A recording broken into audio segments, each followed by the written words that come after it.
let's just take that at one extreme, the STEM discipline, right? If we hire you in organic chemistry, we're hiring you to do organic chemistry. And I may be spending, if it's an organic chemist, $750,000 on a startup package, so to equip an organic chemistry lab. If I make that investment, I don't want you writing poetry. I gotta be candid about that, right? Any hours that you're spending writing poetry is hours you're not doing organic chemistry, and frankly, getting the grants that are gonna contribute the indirects that are essentially gonna pay off, refill my coffers, so the next organic chemist can also get a startup package. Mm-hmm. So I would suggest, partly the investment we make is generally for a specific purpose, not for a range of purposes. And so, in a ruthless, dean-like way, I do not want my organic chemists writing poetry. And I would say if they want to write poetry, I would have hired them. And I would not have given them a $750,000 startup package. I would have given them a poet startup package, which is a package of pencils and a pad of paper and a pat on the back, and go to it. I'm kidding, of course, but a poet's startup package is pretty small. It's a computer usually. So you get the idea. So as a dean, Yep. what would be your best advice for arts integration across disciplinary boundaries?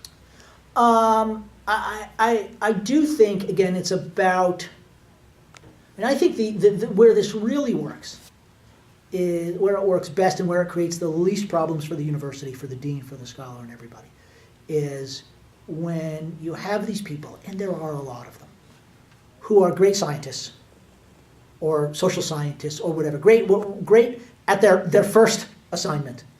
And when you make it easy for them to cross boundaries into their second assignment. But I think where you're always going to get in trouble, and I think we should be candid about this, and I think we should also admit that it's not just bureaucratic thinking, that there are good reasons for this. When you're not really firing on all cylinders on your first mission, to make up for that being good at a second mission is going to cause a lot of problems. It's going to cause problems institutionally, it's going to cause problems among your peers, but it's also going to cause problems among people like me who have to be asked to spend money on things. And particularly the idea that I'm hiring you to do this, but you decide you want to do that.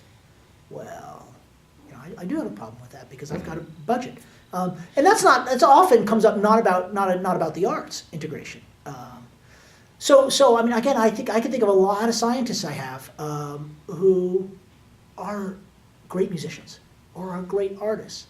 And as long as they're doing their science, I can do a lot of things to try to free up some time or to not punish them for doing the arts. Mm-hmm. But if we're going to start substituting the arts for the science, well, then I should think about, we hired you at a scientist salary, not at an artist salary. We gave you a scientist startup package. At that point, I would want to step back and say, wait a minute, maybe we need to reevaluate the model on which we hire this person, or are paying this person and assigning this person, mm-hmm. and so on. And so, I think those are realistic concerns.